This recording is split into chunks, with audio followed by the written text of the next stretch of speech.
दरम्यान धनंजय मुंडेंबाबत अजित पवारांचीच भूमिका अधिकृत असल्याचं फडणवीस म्हणाले। धनंजय मुंडे आणि मी कधीही भेटू शकतो असंही देवेंद्र फडणवीस म्हणालेले आहेत। दिल्लीत देवेंद्र फडणवीस यांनी हे वक्तव्य केलं आहे।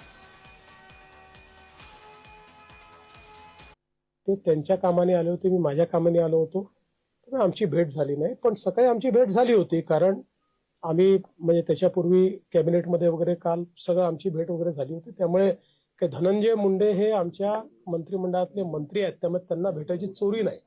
ते मला कधी भेटू शकतात, मी त्यांना कधी भेटू शकतो, कुठल्याही कामाकरता भेटू शकतो। आणि त्यांच्या राजीनाम्याच्या संदर्भात अजितदादांनी स्पष्ट भूमिका मांडलेली आहे। अजितदादांची भूमिका हीच अधिकृत भूमिका आहे। पहिली गोष्ट तर लग्नात भेटल्यामुळे पक्ष जवळ येतात किंवा युती होते, इतका भाबडा विचार हा किमान तुमच्यासारख्या ज्येष्ठ पत्रकारांच्या डोक्यात तरी येऊ नये, अशा प्रकारची माझी अपेक्षा आहे।